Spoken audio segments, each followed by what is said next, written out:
So you spend a ton of time building your truck, Xfinity, maybe even Cup Series setup, and then all of a sudden you get to the race and the temperature is 10, 15, 20 degrees different than what you used to build it. So the question that I get asked a ton is, what do I do to compensate for that change in temperature? So in today's Fast Friday video, I'm going to give you my go-to adjustments that I use for the truck, Xfinity, and the next gen cup cars, so you can make those changes and have the confidence of knowing that your car is going to still work no matter what the track temperature is.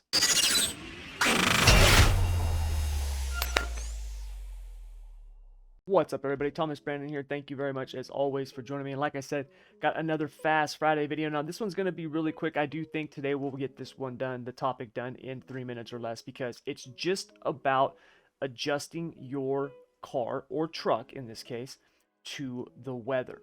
So with that being said, let's put 5 minutes on the clock. Now, one thing that you need to understand is that when you are doing these open setup races, okay, specifically to the NASCAR truck, Xfinity, and the next gen cup car, is that iRacing has a schedule that they follow, and this schedule obviously has a specific day and time of day. Now, this is really important because if you are racing at Atlanta, for example, in March, the weather is going to be very different in March than it would be at Atlanta in August, for example. And because of this, not only is it the time of year, but also the time of day, which can have a huge effect on the track temp. So when you build your setup, being able to adjust that setup to compensate for the weather is a very important thing. And people ask me all the time, how do I do this? So I'm going to tell you, because it's really simple. And believe it or not, it's only one adjustment on two of the cars and potentially two adjustments on the other one. So what is the adjustment that I use on the trucks and the Xfinity? Well, it is the same adjustment, and it is the track bar. So the rule that I use is really simple. Anytime that we see a 5-degree temperature change, okay, at least 5 degrees in temperature change, I will adjust both ends of the track bar to compensate for that. So for example, let's say I build my setups and the track temp was 100 degrees. And when I get to the race, the track temp is now 110.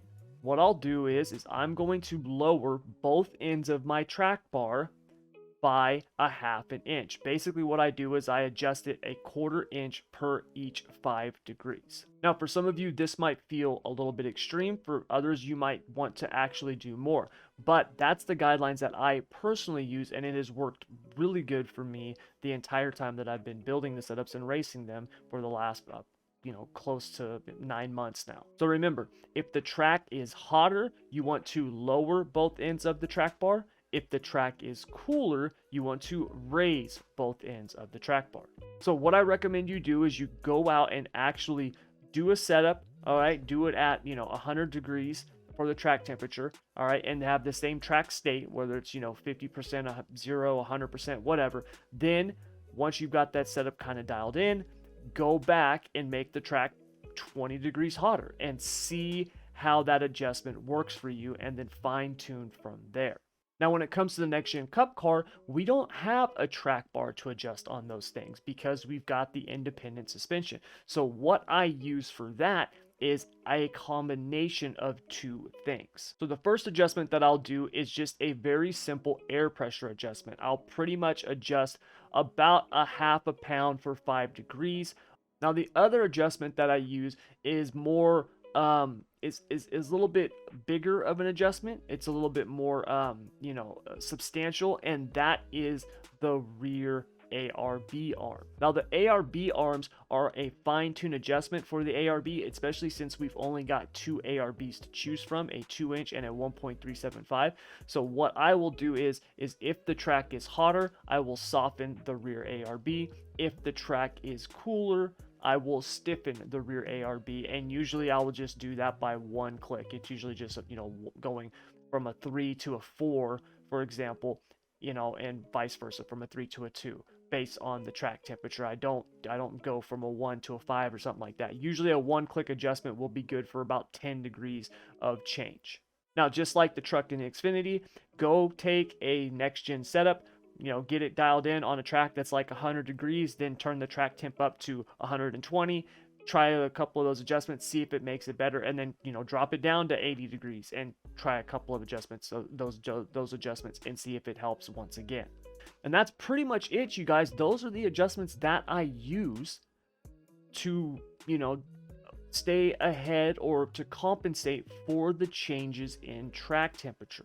And look, hopefully they'll work for you as good as they work for me. Maybe you might have to try something else, but give these a shot, because like I said, these have been my go-to and they've worked awesome ever since I started doing them. But you guys, that's going to do it. Thank you very much as always for joining me. Now, really quick, do me a favor. If you like this, you know what to do. Hit the like button. Make sure to also share and subscribe, and head over and join the SSR community. Go over to schoolofsimracing.net, click on the button that says join community, and you'll get access to our free membership, which has a ton, free setups. We've got custom paint jobs and suits and just all kinds of stuff. And you'll get access to the SSR Discord community, which we've got over 3,000 people in, and it is, in my opinion, the best sim racing community online today. And there's a ton of people in there that are just willing to help you, and it's just a great place to not only get help, but also just be with other sim racers. I mean, we do races with one another, practices with one another. It's just a really cool community to be a part of. So if you want to check any of that stuff out, links for that down in the description below. But that's going to do it. Thank you very much as always for joining me, and until next time, I want to wish you good luck, good racing, take care.